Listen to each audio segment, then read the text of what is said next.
Greetings and welcome to No BS Baking. You got JP here. Now, today I want to give you some insight into recipe formulation.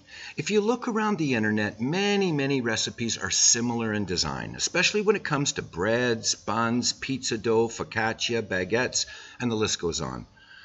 Not only are the recipes the same with minor variations, which I will explain, but the processes are pretty much the same also. Now, yes, there are some exceptions to this rule, as in the case of long ferment products like sourdough. However, in today's video, I will show you how to create a broad range of products from a base simple recipe that I prefer over almost everything else out there. Now, I'm actually going to attempt to make a video the important aspects of the process and show you how really most of the recipes are the same with only major changes, especially in the areas of hydration percentages. Most recipes online are based on the straight dough process. This means that the dough is mixed to varying degrees and allowed to rest, rise, and then it's punched back. Now, this rest-rise process performs two major functions. In simple terms, it provides time for the gluten to condition, relax, and create strong bonds in the dough structure to optimize gas retention. It gives the yeast time to ferment the dough, producing alcohol, which adds to the flavor of the product. Now, there are a number of ways to enhance conditioning and flavor benefits, and you can see these variations all over the place online, but really they all perform a similar function. Like poolish, sponge, or biga additions to the dough. But the key here is that all of these aforementioned are really about subjecting to some or all of the dough to fermentation time. So in this video, I will opt for an overnight fermentation. The reason I like this is because the dough has extended time to develop flavor through a slow fermentation, and more importantly, that I can hold the dough for 12, 16, 24 hours before I bake with it. So now let's look at a base formula used for a broad range of bread and rolls. Now, I've looked and calculated many recipes converting from US and imperial teaspoons, cups, and all that stuff, and many recipes basically are started from here.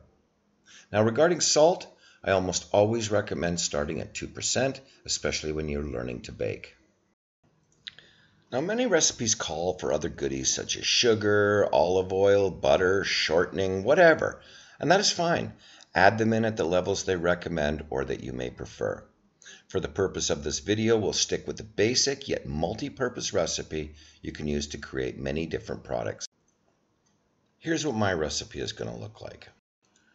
From this base, I can make all the products I listed previously. However, for some of those, I may want to adjust my sugar to taste and my oil for internal crumb tenderness, shelf life, or to create the look, feel, and texture for products like focaccia. Now, lastly, we have the only other consideration we need at this moment, and it's an important one, and that is how much water do we want to use in this dough. If you want to determine a good starting point for your first loaf of bread or any other product that you may want to make, then look at the myriad of recipes online and determine how much water they're using based on flour being 100%. And start somewhere in the middle until you see how your flour performs. For demonstrating this process, I chose to start with making focaccia from this base recipe. Now, focaccia typically has a higher oil content and varying amounts of sugar from recipe to recipe. But I don't want my focaccia sweet like my breads, so I dropped the sugar in my base recipe to around 1%. Now, I've seen water ranging from 65% in Italian bakery in Italy to 85% or higher by others. I opted for the middle of the road and will settle on 75%. We'll come back to this recipe in a minute, but let's first cover off some basic baking plan stuff. I don't intend to beat this to death, but as I explained in many of my videos, if you really want to produce consistent quality product, then weigh your ingredients and scale your dough pieces evenly. Now, I realize that many people use measuring spoons, cups, and the like, and this does work fine for people that bake regularly. However, if you use recipes that call for measures this way, remember, they're not particularly accurate, and not surprisingly, your volumetric measuring device can vary significantly from the ones they use. Always better to scale by weight. And lastly, before we move on, remember that your kitchen is not their kitchen. Your climate is not their climate. Your ingredients, and especially yeast, may not be the same as their ingredients and yeast. So be sensitive to things like water temperatures they recommend, especially if you opt to mix using a mechanical mixer. Really warm doughs move much quicker, aging the dough so fast that it becomes difficult to work with, puffy, and even weak after proofing. Now, I like colder doughs because I live in a hot climate and prefer to use mechanical mixer.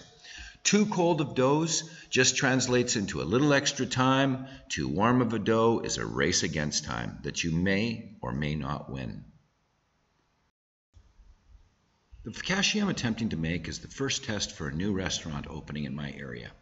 The objective is to create this product for multi-use. Upscale deli-style sandwiches, garlic bread-style sides, pizza and bruschetta-style toppings, and even for use as a burger bun. The only square pan I had available for this test was a 13-inch or 33-centimeter square bake pan with a depth of about 1.5 inches or 3.8 centimeters. Now, this height is about maximum I want for the finished product. Unlike bread where you want it to crest the pan, giving you that nice rounded top, I do not want this product to go much past the top. Now, I know I'll get some oven spring, so I set my capacity lower than actual, as indicated by the red line. This worked out to about 85% of the actual capacity, giving me a bit of room to get some oven spring, but hopefully not too much higher than the top of the pan. So I did my math, and I have an adjusted capacity of 3,517 grams. Perfect. Now I'm going to follow my own guidelines and go with a 45% dough weight to pan capacity.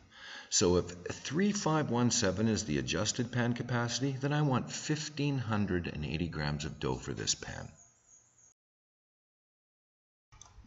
Let's finalize the recipe. So I need my total recipe to be 1,570 grams. So with this in mind, here's the calculated amounts of each ingredient I'll be using.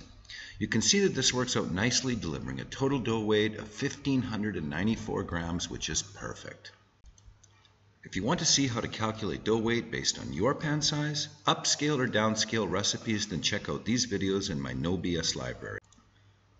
Now when I work this formula out, I use a lazy method. I use it to determine the flour I need for the batch size I want, and once this is determined, everything else falls into place with a few quick calculations.